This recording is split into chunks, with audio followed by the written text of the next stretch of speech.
오늘 우리에게 주시는 하나님의 말씀은 요한복음 1장 1절과 4절 말씀입니다. 요한복음 1장 1절과 4절 말씀. 성경을 보면서 말씀을 보면서 함께 읽겠습니다. 태초에 말씀이 계시니라. 이 말씀이 하나님과 함께 계셨으니 이 말씀은 곧 하나님이시니라. 그 안에 생명이 있었으니 이 생명은 사람들의 빛이라. 아멘. 오늘은 요한복음 1장 1절과 4절을 본문으로 예수님은 과로입니다. 예수님은 과로입니다 라는 제목으로 함께 말씀을 나누겠습니다. 오늘부터 우리는 요한복음을 강해합니다. 저는 참 기대가 되는데요. 왜냐하면 요한복음은 예수님이 누구신지를 가장 깊이 또 가장 선명하게 보여주는 책이기 때문입니다. 앞으로 요한복음을 매주 한 장씩 강해하며 여러분과 함께 나눌 텐데요. 이 요한복음을 나누며 우리 삶 가운데 찾아오신 실제하시는 예수님을 만나고 더 깊이 알아가는 여정이 되길 소망하는 마음이 제 마음에 많이 생겼어요. 그래서 매주 예배를 드릴 때마다 찬양을 할 때마다 예수님이 이런 분이지, 예수님이 내 삶에 이렇게 역사하셨지, 예수님이 일주일 동안 이렇게 나와 함께 하셨지, 이런 것들을 더 깊이 알아가는 시간이 되길 바랍니다. 우리가 누군가를 안다고 말할 때 사실 그 안에는 두 가지의 개념이 있잖아요. 첫 번째는 정보로 아는 것이고 두 번째는 경험으로 아는 것. 요즘 SNS가 발달해서 유명 연예인이나 어떤 인플루언서가 어디서 밥을 먹고 어떤 옷을 입고 어떤 걸 좋아하는지 우리는 알게 되죠, 자연스럽게.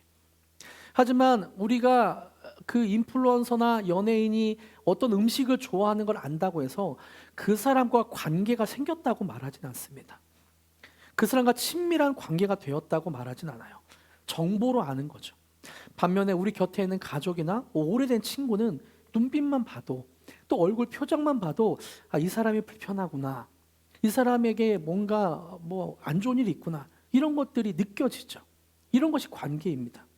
대화를 나눠보고 깊이 사귀어봤기 때문에 알게 되는 것, 이런 게 관계라는 거죠.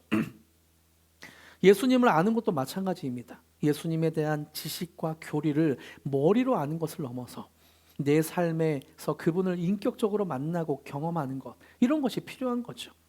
사실은 이것이 신앙의 본질입니다. 성경에 나와 있는 화석화된 어떤 박제되어 있는 예수님이 아니라 내 삶에서 살아서 역사하고 내 삶에서 그렇게 운동력 있는 그 예수님을 알아가는 것, 이것이 신앙의 본질이죠. 그래서 우리가 요한복음을 펼칠 때마다 가져야 할 마음은 이것입니다. 예수님, 성경에 나오는 예수님이 내 예수님이 되게 해주세요. 성경에 나와 있는 예수님이 정보로 내가 이해하는 걸 넘어서 내가 오늘 만나고 내가 예수님을 더 경험하고 얼굴과 얼굴을 맞대는 친밀해지는 그런 사랑을 하게 되는 그런 일들이 있게 해주시옵소서. 이런 기도를 해야 된다는 거죠. 이동원 목사님은 요한복음에 대해서 이렇게 표현했어요. 이렇게 예수님을 증거하는 요한복음에 대해 제가 읽어드릴게요. 요한복음은 저의 꿈의 책입니다. 이 책으로 성경을 보는 눈이 열렸습니다. 이 책으로 말씀을 사랑하는 가슴이 열렸습니다. 이 책으로 말씀을 선포하는 저의 입이 열렸습니다. 젊은 날엔 보이지 않던 많은 숨겨진 보화들을 만났습니다. 요한의 복음은 주를 향한 첫사랑을 회복하게 했습니다. 저는 마치 생애 최초의 설교처럼 이 복음을 설교했습니다. 무엇보다 가란 가슴에 복음의 생수가 넘쳐났습니다. 누구든지 목마르거든 와서 이 생수를 거저 마시기를, 양치는 목자들은 갈릴리의 생선 파티로 배부르시기를, 무엇보다 진리의 말씀을 구도하는 이들이 어떻게 한다고요? 그분을 만나기를. 진리의 말씀을 찾아 헤매는 이들에게 예수님이 만나지기를 그렇게 기도하고 있다. 이동원 목사님은 말씀하고 있는 거죠. 이렇게 이동원 목사님은 요한복음을 사랑했고 또 예수님을 깊이 만났습니다. 우리는 우선 파트 1으로 12주 동안 이 요한복음을 나누려고 해요. 1장부터 12장까지. 이 12주 동안 진행되는 동안 저는 정말 간절히 소망하게는 우리 글로리교회 성도님들이 요한복음 1장부터 12장까지 나오는 그 예수님을 만나고 그 예수님과의 사랑이 회복되고 마음 가득하게 예수님을 사랑하는 그 마음이 충만해지길 간절히 바라고 있습니다. 여러분 준비되셨나요? 12주 동안 그런 예수님을 만나실 준비가 되셨나요? 이 중에서 오늘은 요한복음 1장입니다. 요한복음 1장은 요한복음 전체를 어찌 보면 요약하는 장이다라고 소개할 수 있습니다. 그래서 요한복음 1장을 더 깊이 이해한다면 요한복음 전체에 나오는 예수님에 대해 더 깊이 이해할 수 있을 겁니다. 그러면 요한복음에 나오는 1장에 나오는 예수님은 어떤 모습인지 좀 살펴볼게요. 첫 번째, 말씀이신 예수님. 요한복음 1장 1절에서 이렇게 예수님을 소개합니다. 같이 읽어볼까요? 시작. 태초에 말씀이 계시니라. 이 말씀이 곧 하나님과 함께 계셨으니 이 말씀은 곧 하나님이시니라. 이 한 절 안에 얼마나 엄청난 선언이 담겨 있는지 모릅니다. 요한복음은 예수님을 단순히 훌륭한 선생님이나 우리가 본받을 만한 어떤 종교 지도자로 그리고 있는 게 아니에요. 예수님은 태초, 만물이 생성되는 그 시점부터 있었고, 그리고 하나님과 함께 계신 분이었고, 또 예수님이 어떤 분이라고 하나요? 하나님 그 자체였다라고 선포하고 있습니다. 근데 더 놀라운 말씀이 14절에 나와요. 그런 하나님이 어떤 일을 하셨는가? 그 예수님이 어떤 일을 하셨는가? 14절 함께 읽겠습니다. 시작. 말씀이 육신이 되어 우리 가운데 거하심에 우리가 그의 영광을 보니 아버지의 독생자의 영광이요 은혜와 진리가 충만하더라. 말씀이 육신이 되어 우리 가운데 거하심에. 여러분, 말씀이신 예수님이 어떻게 되었다고 하나요? 육신이 되어 우리 가운데 거하셨다라고 말씀하고 있습니다. 영원하신 하나님, 만물을 창조하신 하나님이 우리 가운데 거하셨다. 하늘의 영광 가운데 계시던 분이 시간과 공간을 초월해서 모든 것을 창조하신 그 하나님이 말씀이 육신이 돼서 우리 삶 속으로 들어오셔서 우리 가운데 거하셨다. 여기서 거하심에라는 단어를 눈여겨볼 필요가 있습니다. 이 말은 헬라어로 스케노라고 쓰고 있고요. 의미는 장막을 치다, 거주하다라는 뜻을 갖고 있습니다. 구약 시대에서의 장막은 굉장히 특별한 의미를 갖고 있었어요. 하나님은 광야를 지나가던 이스라엘 백성들에게 장막을 만들라고 하셨고, 그 장막 안에, 지성소 안에서 하나님은 임재하시고 거하셨습니다. 이스라엘 진영의 중앙에 장막을 두르고 깊은 곳 지성소에서 백성들과 하나님은 만나셨죠.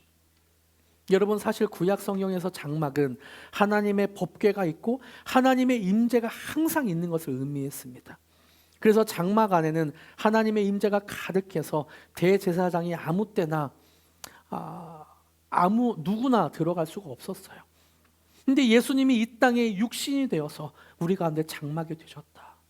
하나님과 하나님의 임재를 상징하는 그 장막으로 이 땅에 오셨다라고 말씀하는 거죠. 멀리 떨어져 계신 하나님이 아니라, 저 멀리 하늘에서 우리의 인생을 굽어보는 분이 아니라 장막으로 하나님과 만날 수 있는, 소통할 수 있는 그 장막이 되셨다. 육신을 입고 말씀이 육신이 되어 우리 가운데 거하심에 장막으로 우리 가운데 오셨다라고 말씀하고 있는 거죠. 그래서 예배의 주인은 예수님입니다. 예배는 우리가 어떤 것을 얻기 위한 것이나 어떤 것을 바라기 위한 것이 아니라 예배의 주인은 장막이신 예수님을 통해서 하나님의 임재를 경험하는 시간이란 거예요. 예수님은 그저 멀리서 우리를 바라보는 분이 아닙니다. 육신으로 장막으로 우리 가운데 거하시며 항상 우리와 소통하시고 항상 하나님의 임재 가운데 우리와 함께 계시는 분입니다. 우리는 때때로 하나님이 멀게 느껴질 때도 있는 것 같아요. 내가 이렇게 힘든데 하나님은 어디 계시지? 묻고 싶을 때가 있을 때도 있습니다. 근데 요한복음은 분명히 말하고 있어요. 예수님은 멀리 계신 분이 아니야. 하나님은 장막 안에만 갇혀 계신 분이 아니야. 말씀이 육신이 되어 우리 가운데, 그 누구에게든 우리 가운데 거하셨어. 그래서 혹시 오늘 마음이 지치고 삶이 버겁고 누구도 내 마음을 알아주지 않는 것처럼 느껴주시는 분이 있다면 여러분 기억하십시오. 예수님은 멀리 계시는 분이 아닙니다. 말씀이 육신이 되어 장막이 되어 우리 가운데 계시는 분입니다. 그리고 요한복음 1장 4절에서는 예수님을 이렇게 소개하고 있어요. 같이 읽어볼까요? 시작. 그 안에 생명이 있었으니 이 생명은 사람들의 빛이라. 예수님 안에 무엇이 있다고요? 생명이 있었으니 이 생명은 사람들의 빛이라. 세상은 눈부시게 발전해 가는 것 같지만 사람들의 마음은 오히려 어두워져만 가는 것 같아요. 정보는 많아졌는데 평안은 줄어들었고, 사람들과의 연결은 많아졌는데 사람들은 점점 외로워하고 있습니다. SNS를 보면 웃는 얼굴은 많아 보였지만 조금만 깊이 교제를 하다 보면 사람들은 참 많이 울고 있어요. 외롭습니다, 힘듭니다 하는 사람들이 많아졌습니다. 겉으로는 멀쩡해 보이지만 속은 캄캄해 보이죠. 예전에는 한 20년, 30년 전에는 듣도 보도 못한 어둠 같은 정신질환들이 요즘 부쩍 많이 들리고 있어요. 공황장애, 우울증, 나르시즘, 외상 후 스트레스 장애, 트라우마, 히키코모리 등등. 예전에는 들어보지도 못했던 감정의 어둠에 갇혀있는 사람들을 우리는 왕왕 발견하게 되죠. 여기 예수님이 어둠을 밝히는 생명의 빛이라는 의미를 빛이라고 말씀하고 있습니다. 이 빛은 단순히 어떤 밤을 밝혀주고 어둠을 밝혀주는 것만을 의미하진 않아요. 방향을 잃어버린 마음에도 생명의 빛으로 오신 분이고, 희망을 잃어버린 마음에도 생명의 빛으로 오셨습니다.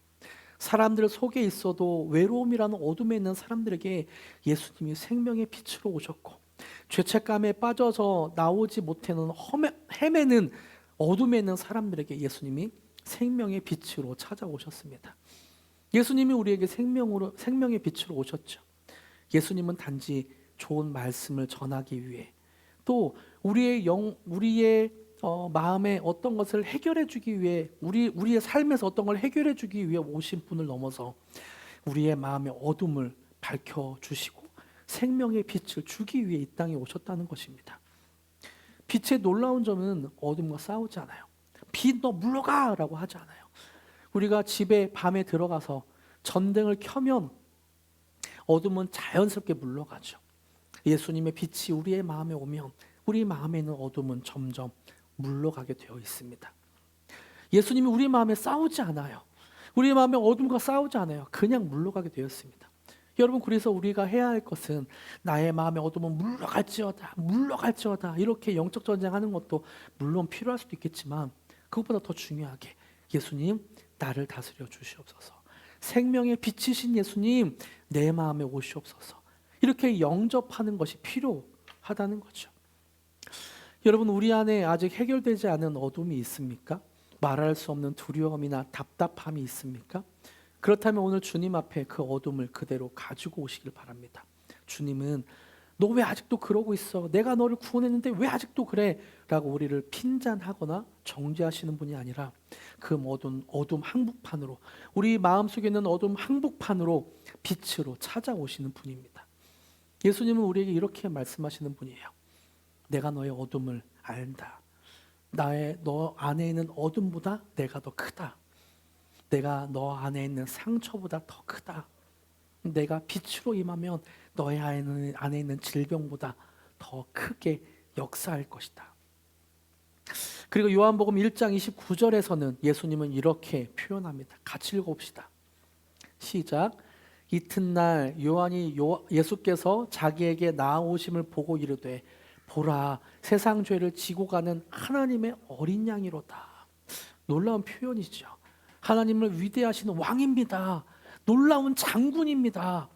하나님입니다. 이렇게 표현하지 않고 약하디 약한 하나님의 어린 양이다 라고 부르고 있습니다. 오늘날 우리는 양을 볼 기회가 많지는 않은 것 같아요. 그래서 양이 어떤 특성을 갖고 있고 양이 어떤 동물인지 우리는 잘 이렇게 모르는 것 같습니다. 하지만 이스라엘 백성들에게 양은 매우 친숙한, 매우 익숙한 이미지였습니다.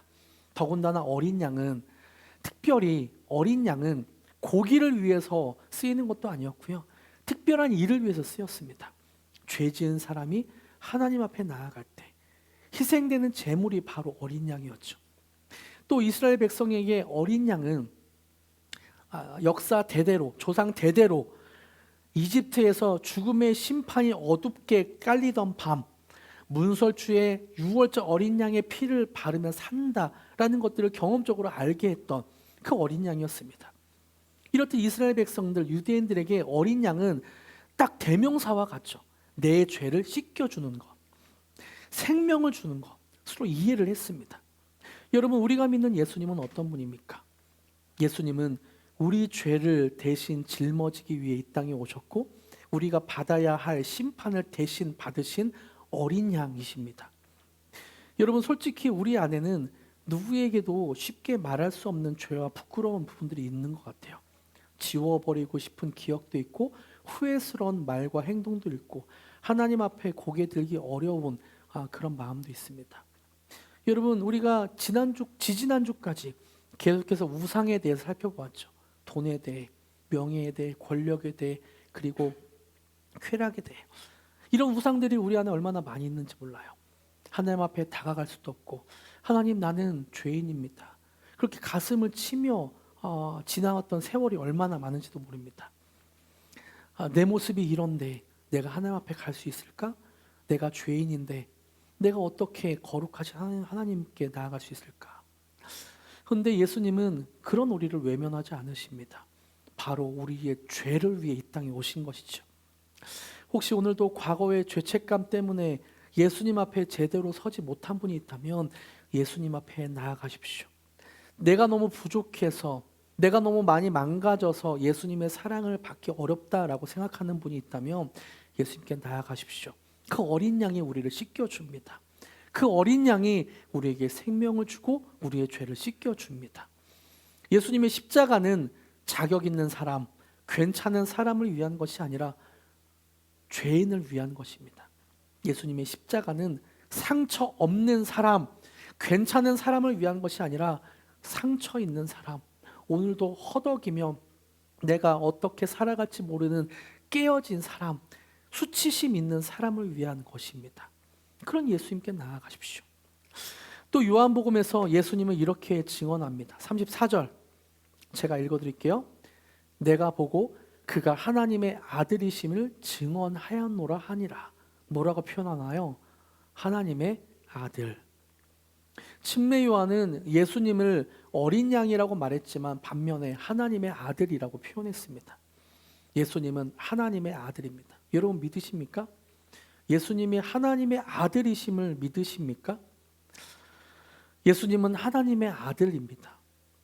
예수님은 하나님의 아들이기 때문에 온 세상의 죄를 덮는 영원한 구원의 능력이 되셨어요.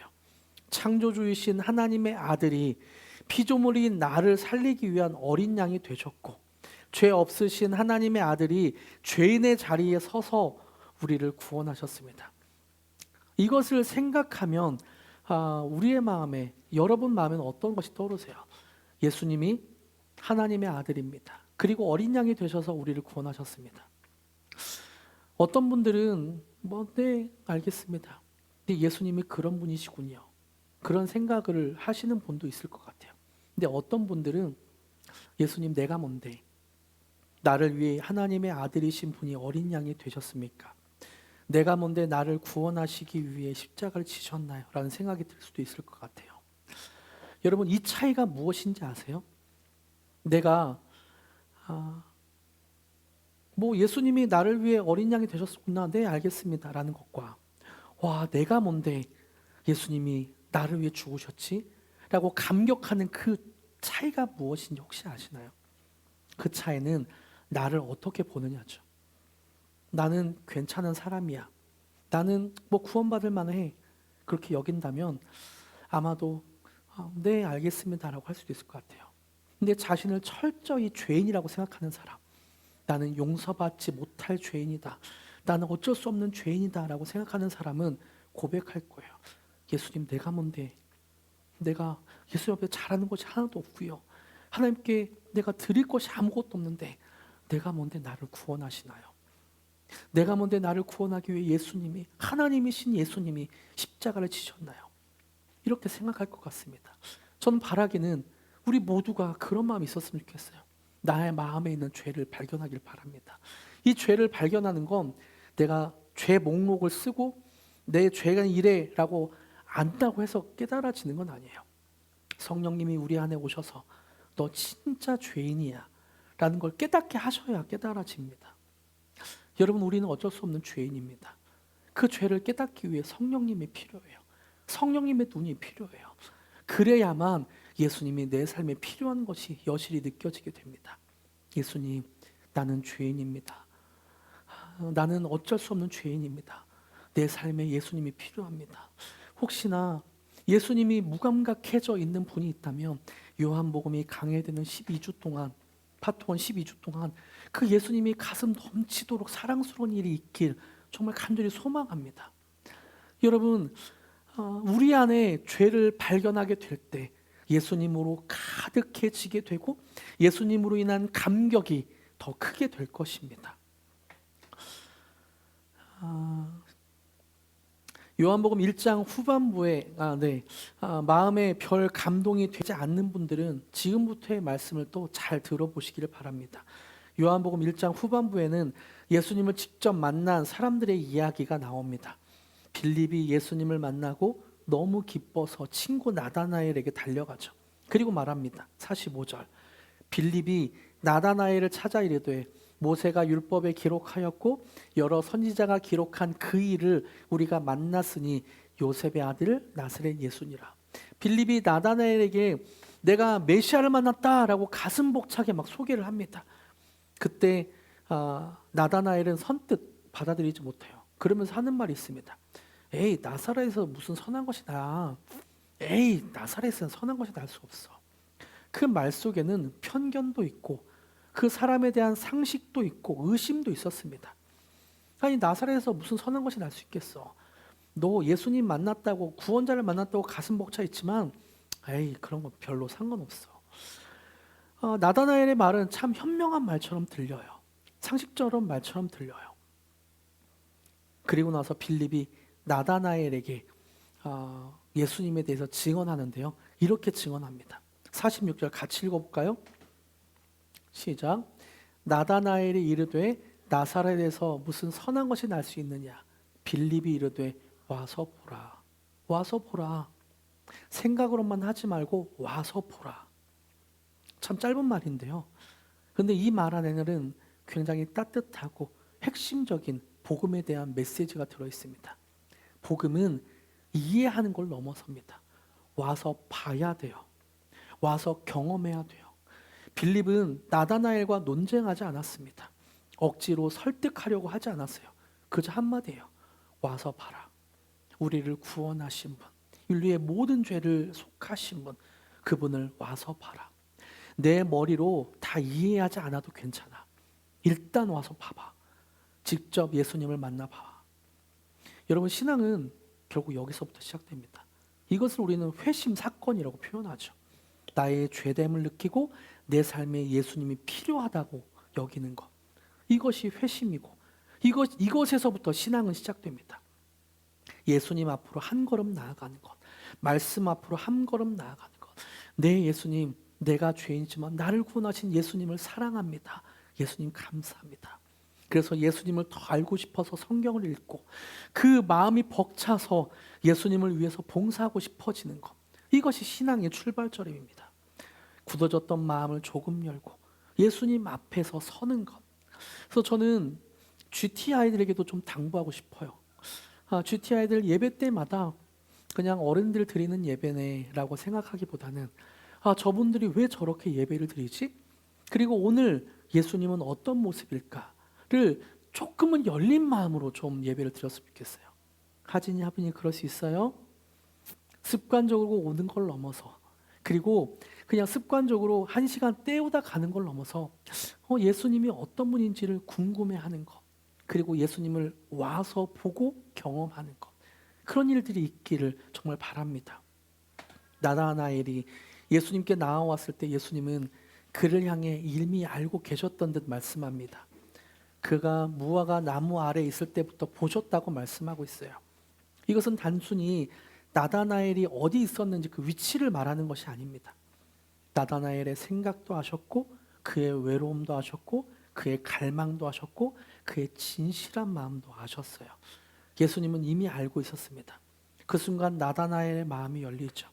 그리고 나다나엘은 고백합니다. 랍비여, 당신은 하나님의 아들이시오. 당신은 이스라엘의 임금이로소이다. 나다나엘은 와서 예수님을 보고 경험하고 나서야 고백하게 되는 거죠. 당신은 하나님의 아들입니다. 당신은 진짜 하나님의 아들입니다. 그리고 이스라엘의 왕입니다. 머리로 계산하던 신앙이 가슴으로 내려와 가슴으로 예수님과 만나는 신앙이 되는 순간입니다. 여러분, 우리도 그런 것 같습니다. 예수님을 멀리서 우리를 바라보시고 평가하는 분으로, 우리와 멀리 계신 분으로 때로 그렇게 여길 때도 있는 것 같아요. 근데 예수님은 장막으로 우리에게 오셨습니다. 그리고 내가 말하지 못한 아픔도 아시고 사람들 앞에서는 괜찮은 척 하지만 무너져 내려 있는 마음도 아십니다. 내가 왜 이렇게 지쳐 있는지, 왜 자꾸 두려운지, 왜 자꾸 눈물이 나는지 주님은 이미 알고 계십니다. 그래서 오늘도 주님은 우리에게 말씀하세요. 딱 한마디, 와서 보라, 와서 보라, 와서 예수님을 봐라, 와서 예수님을 경험해라. 다 준비돼서 나오라는 말이 아닙니다. 너가 괜찮기 때문에 나오라는 말이 아니에요. 그냥 있는 그대로, 그 상태로 와서 보라. 네, 와서 보라고 하고 있는 거죠. 여러분, 오늘 예배 시간에 와서 보십시오. 네, 예배 시간에 와서 예수님을 보십시오. 말씀을 맺겠습니다. 오늘 설교 제목은 예수님은 괄호입니다입니다. 예수님은 괄호입니다. 여러분, 이 괄호 안에 어떤 고백을 넣고 싶으세요? 말씀을 들으면서 여러분 마음속에는 내가 믿는 예수님, 내가 와서 경험하고 싶은 예수님은 어떤 분이라고 생각을 하고 계십니까? 어떤 분은 나의 캄캄한 어둠을 비추는 생명의 빛이라고 적고 싶을 분도 계실 것 같고요. 어떤 분은 나의 죄와 부끄러움을 대신 짊어지신 어린 양이라고 적고 싶은 분도 있을 것 같아요. 또 어떤 분은 먼 곳에 계시지 않고 내 일상 곁에서 장막을 치고 계신 나와 사랑을 나누는 그런 사랑의 예수님이라고 괄호를 적고 싶은 분도 있을 것 같습니다. 중요한 것은 여기 괄호의 답이 지식만이 아니라는 거예요. 책에서 읽는 문장이 아니라 성경에 박제되어 있고 화석화된 그것이 아니라 내 삶에서 경험되는 예수님, 내 삶에서 경험되는 그 예수님의 모습이라는 사실입니다. 필립 얀시의 내가 알지 못했던 예수라는 책에서는 이렇게 표현하고 있어요. 제가 읽어드릴게요. 예수님의 가족과 이웃들은 예수님이 미쳤다고 의심하고 그분을 멀리하려고 했다. 가장 헌신되었다는 예수님의 제자들도 머리를 극적거리며 이 사람이 도대체 누군가 하고 의아해하며 음모를 꾸미는 이들보다도 더 당혹스러워했다. 예수님의 가족과 이웃, 예수님을 보았다는 제자들, 예수님을 따르는 제자들도 예수님이 누군지 알지 못했습니다. 하지만 부활하신 예수님을 만나고 직접 와서 보라, 직접 예수님이 찾아가셔서 그 제자들을, 가족을 만나 주셨을 때 그 사람들은 변화되었죠. 내 삶 속에서 역사하신 예수님, 부활하신 예수님. 이 글을 읽으면 참 두려운 것 같아요. 교회를 다니면서도 예수님을 멀리할 수 있고, 예수님의 가족과 이웃들처럼 예수님을 보고 예수님을 안다고 하면서도 예수님을 멀리할 수 있습니다. 교회를 오래 다녀도, 말씀을 많이 들어도 여전히 예수님을 알지 못할 수도 있다는 사실이죠. 하지만 예수님은 우리에게 나무라거나 꾸짖지 않으세요. 그리고 따뜻하게 초청합니다. 와서 보라. 그리고 부활하신 예수님이 직접 찾아오셔서 우리를 만나고 싶어 하십니다. 저는 이번 한 주간 머리로만 아는 예수님이 아니라 가슴으로 사랑하게 되는 예수님, 삶으로 경험하게 되는 예수님을 만나는 한 주가 되길 간절히 소망하고 있습니다. 그래서 우리의 입술에서도 저마다의 고백이 흘러 넘쳤으면 좋겠어요. 예수님은 나와 함께하는 말씀입니다. 예수님은 나의 빛입니다. 예수님은 나의 어린 양이십니다. 예수님은 나를 살리는 하나님의 아들이십니다. 일주일 동안 이런 예수님을 경험하는 저와 여러분에게 축복합니다. 할렐루야. 함께 찬양하길 원합니다. 예수로 나의 구주 삼고 찬양하시면서 그 말씀의 예수님이 내 예수님이 되게 하여 주시옵소서. 함께 고백합시다. 예수로 나의 구주 삼고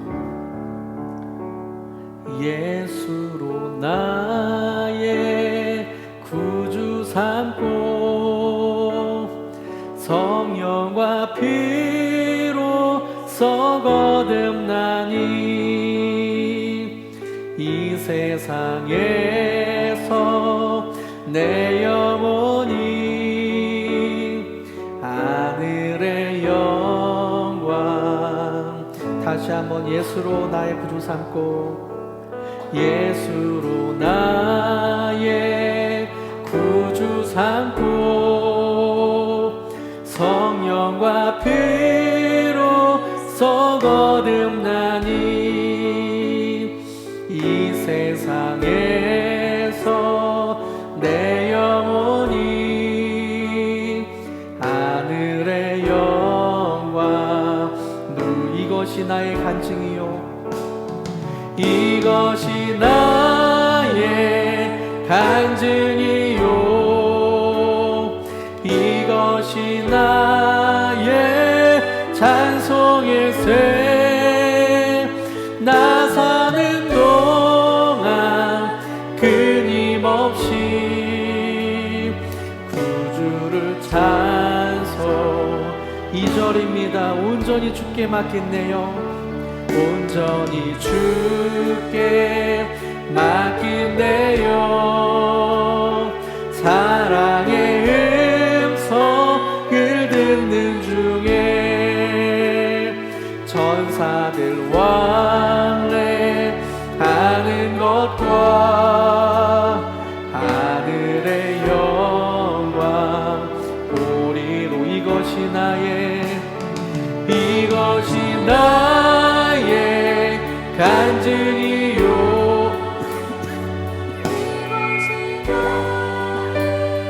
찬송일세. 나 사는 동안 끊임없이 구주를 3절로 고백합니다. 주 안에 기쁨 누림으로 주 안에 기쁨 누림으로